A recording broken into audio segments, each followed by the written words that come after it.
The moment the photo slid across the desk, everything inside her stopped. Not the air conditioner humming above, not the rustle of legal briefs or courtroom chatter beyond the door. Just her, frozen, breath suspended, heart paused, eyes wide. The victim's name read Naomi Bennett, and the photograph, a younger version of a woman Arielle Thomas hadn't seen in 20 years, a face she knew by heart, her sister.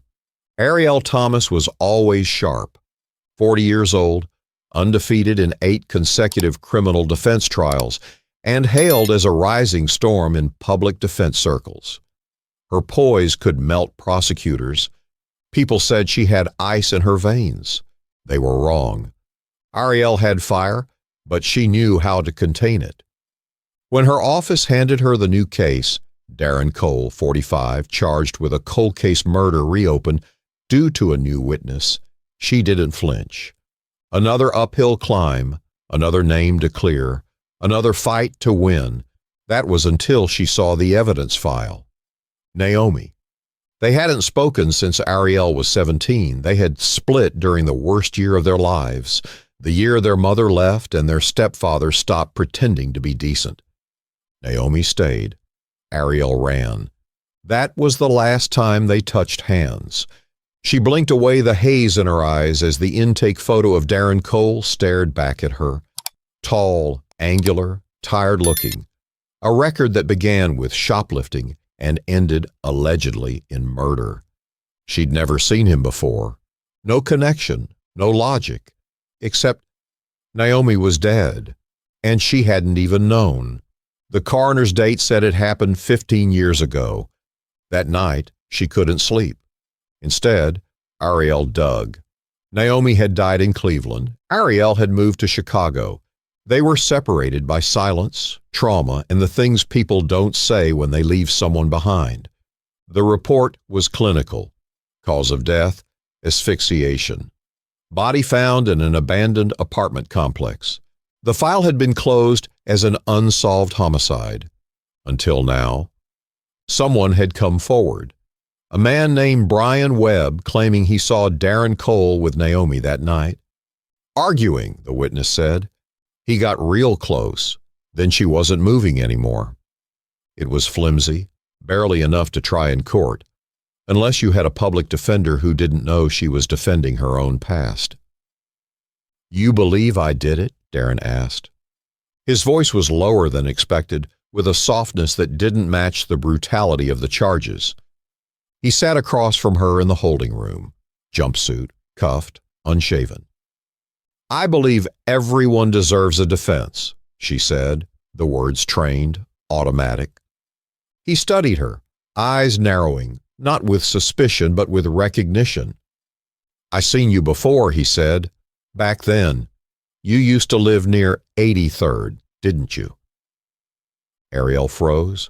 Her childhood home, the one with the yellow door and cigarette burns in the carpet. "You were that little girl with the curls," he continued. "Naomi's kid sister." Her stomach twisted. "She always talked about you." He leaned back. "You two have a falling out?" Arielle's voice cracked despite her discipline. "We lost touch." "She was special," he said, almost to himself. "That night, it wasn't what they think." And for a moment, his voice sounded less like a suspect and more like a ghost, the kind that speaks only when you're ready to hear the worst.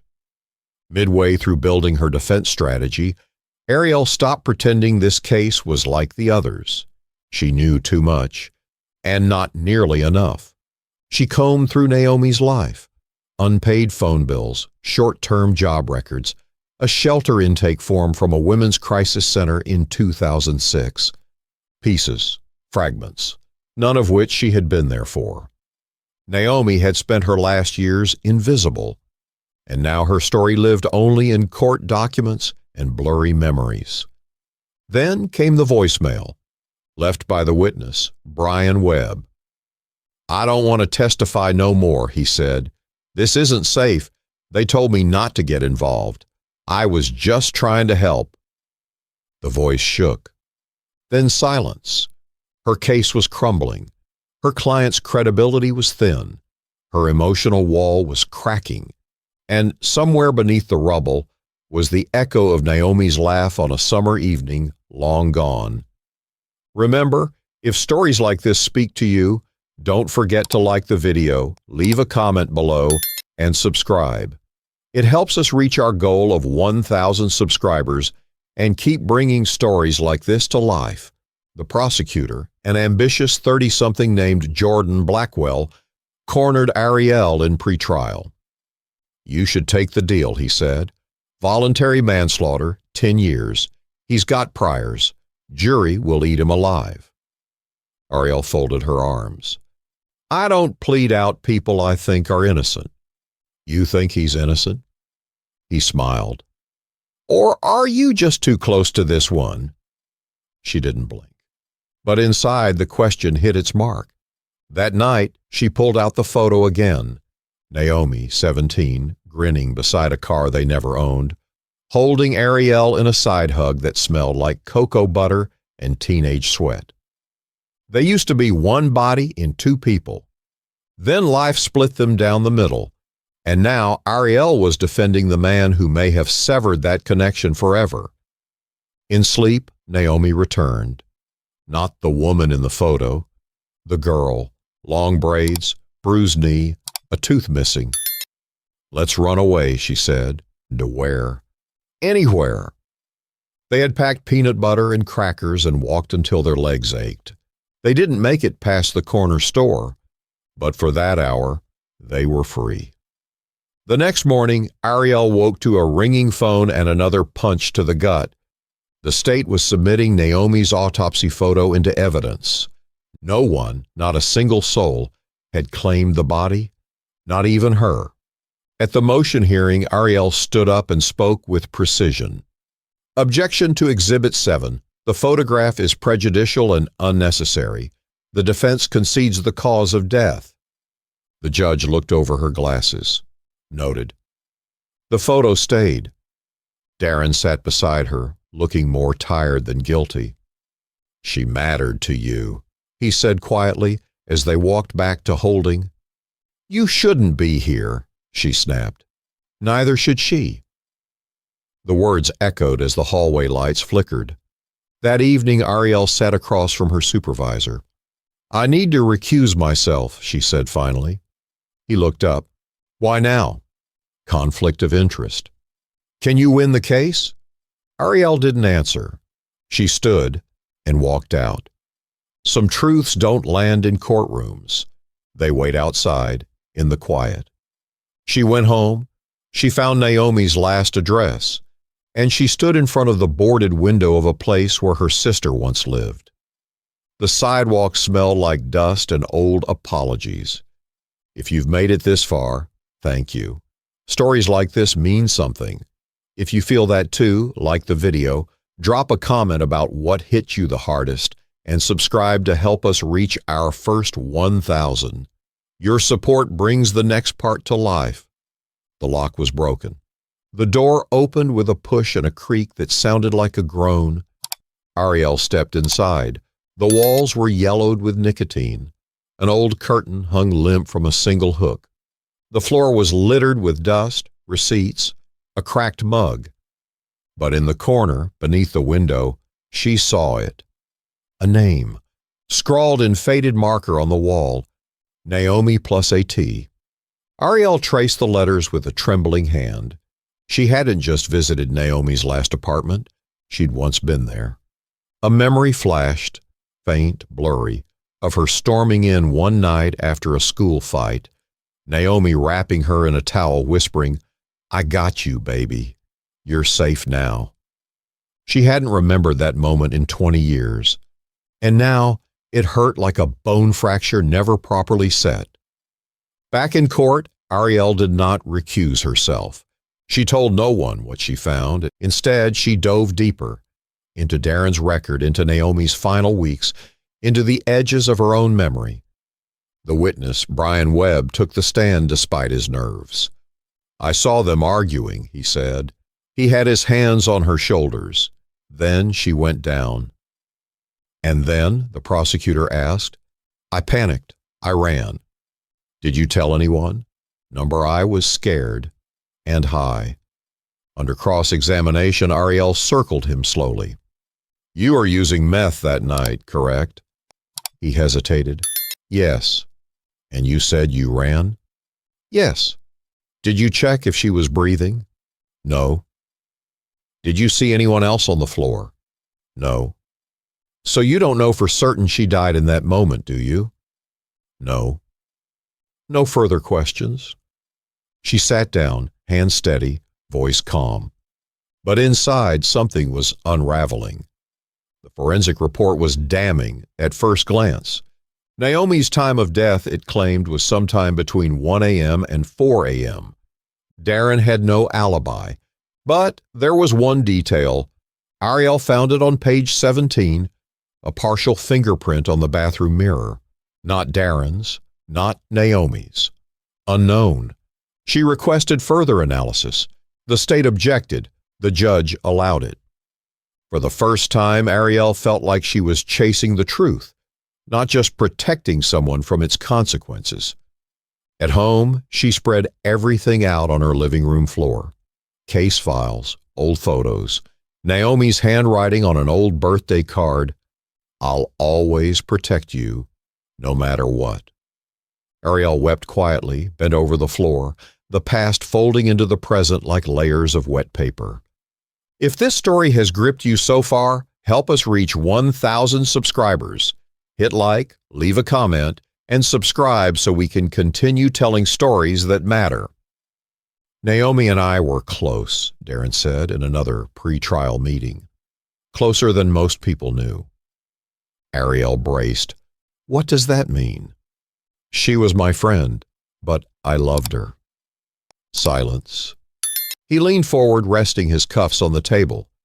But she didn't love me back. Not like that. Not after her sister left. Ariel blinked. What did you say? She missed you bad, he said. Talked about you all the time. Said you'd come back one day and everything would feel real again. Her throat locked. She used to sit by the window every Sunday, he said, just to see if you'd pull up. A pause. She waited for years. The next day, the forensics came back. The unknown print, matched to a man named Reggie Langston, a convicted felon who had been arrested for assault in 2011, 3 months after Naomi's death. No mention of him in the original investigation. Ariel filed a motion to call him as a surprise witness. The prosecution fought it. The judge agreed to allow it. Barely. Reggie appeared cocky, amused, unbothered. I don't know, Naomi, he said on the stand. But your print was on her mirror, Ariel countered. He shrugged. I've been in a lot of places. Did you assault her? No. Did you kill her? Hell no. Did you see who did? He paused, just a flicker. Ariel leaned in. Mr. Langston, if you lie under oath, that's perjury. He smiled. If I tell the truth, I'm dead. That night, someone broke into Ariel's car. Nothing taken, just papers scattered. A single word scratched into the windshield. Stop! She didn't flinch. She called no one. She went home and reviewed the tape again, the crime scene footage, the police interview, Naomi's body lying too still, too quiet. Her sister, the one who gave up everything to protect her. And now, Ariel realized, this wasn't just about guilt or innocence. This was about truth and survival and the invisible ways women like Naomi disappear long before they die. At the next hearing, the DA's office approached her. Dismissal, sealed record, they said. If you drop pursuit of Langston, we don't want the heat. Ariel stared at them. Why seal the record? Because your client's no saint, and this city's full of ghosts. She walked out of the room, and for the first time in her career, she didn't feel like a lawyer. She felt like a witness to something rotten. Naomi had been buried without ceremony, a potter's field, unmarked, unclaimed. Ariel stood there now, wind pulling at her coat. one hand holding a folded piece of paper, her resignation letter. She'd made up her mind. The next time she entered that courtroom, it would not be as a defense attorney trying to win. It would be as a sister trying to speak the truth aloud, even if it destroyed her. Ariel didn't sleep the night before closing arguments. She paced the floors of her apartment like a shadow without a body, the city buzzing outside her window while her world narrowed to a single decision: speak or stay silent. The file on her desk was thick with legal strategy, precedents, statutes, motions, but nothing in that folder could tell her how to make peace with defending the man accused of killing her sister. She replayed Darren's voice in her mind, the softness when he said Naomi's name, the look on his face when he realized who Ariel was. Either he was the greatest liar she'd ever met, or the most broken. At dawn, she stood at her bathroom sink, staring at her reflection. The woman in the mirror looked like a soldier on her last assignment, tired, resigned, fierce. She buttoned her jacket, tied her curls back, and walked out the door. The courtroom was packed. Local reporters sat shoulder to shoulder with law students scribbling furiously. A young black woman in the back wore a purple scarf that reminded Ariel of Naomi's favorite color. Darren turned to her before the proceedings began. "You don't have to do this," he said, voice low. "Yes," she said, "I do." She stepped into the well of the courtroom. All eyes turned. "Ladies and gentlemen of the jury," she began, "I want to talk to you about loss, about silence, about what happens when someone disappears and the world shrugs." She paced slowly, her heels soft against the worn carpet. "My client is not on trial for who he is. He's on trial for what someone thinks they saw 15 years ago, based on a witness high on meth, based on an investigation that ignored evidence, based on assumptions." She paused, locking eyes with the jurors. "I reviewed every detail. I asked every question. And then I saw a photo of the victim." Her voice faltered just slightly, but she pushed through. "And I recognized her." Murmurs rippled. The judge banged the gavel, calling for order. Ariel took a breath. "Her name was Naomi Bennett. She was my sister." A silence fell so deep even the lights seemed to dim. "We hadn't spoken in years," Ariel continued, "because of pain, because of shame, because sometimes people who love each other stop knowing how." She looked toward Darren. "But the man you see here today is not her killer. I believe that, because I looked, because I wanted to find guilt, but all I found was absence, a broken system, a discarded life." She stepped back. "This case isn't about closure. It's about whether we're brave enough to admit we don't always get things right, and whether we care enough to try." She sat. The prosecutor stood, but his words landed flat. The story had shifted. The air had changed. The jury deliberated for nearly 7 hours. Outside the courtroom, Ariel sat beneath a flickering skylight, Naomi's last known address still folded in her coat pocket. Darren sat across from her, fingers laced, eyes distant. "You still believe me?" he asked. Ariel nodded slowly. "Yeah." "If they find me guilty, will you keep fighting?" "I will," she said. "Not just for you. For her. For all of us." He smiled then, just for a second. A weary, almost grateful kind of smile. When the jury returned, the room rose to its feet. Ariel stared ahead, heart thudding. "In the matter of the state versus Darren Cole," the four-person read, "we find the defendant not guilty." There was no eruption, just stunned silence, a soft exhale from somewhere in the back row, and the sound of metal as Darren's cuffs were quietly removed. The judge dismissed the court. Ariel gathered her files slower than usual. She didn't look at Darren until he touched her shoulder. "You gave me my life back," he said.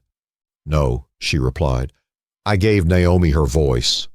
He nodded but didn't linger. He left alone. As she turned to leave, the young woman in the purple scarf approached. "I'm Imani," she said. "Naomi was my mom." Ariel froze. "I found you through the case. I needed to see you." Tears welled but didn't fall. "She talked about me?" Ariel asked. "She used to tell me you were a storm, that you'd come back for her one day." "I'm too late?" Imani shook her head. "You're here now." They hugged, clumsy, aching, real. 2 weeks later, Ariel submitted her resignation. She didn't write a grand farewell letter. She left a note that read simply, "Sometimes the truth doesn't live in arguments. Sometimes it waits in silence." She took Naomi's ashes from the county's unclaimed remains vault. She bought a plot. She chose a headstone. It read, "Naomi Bennett, sister, mother, survivor, not forgotten."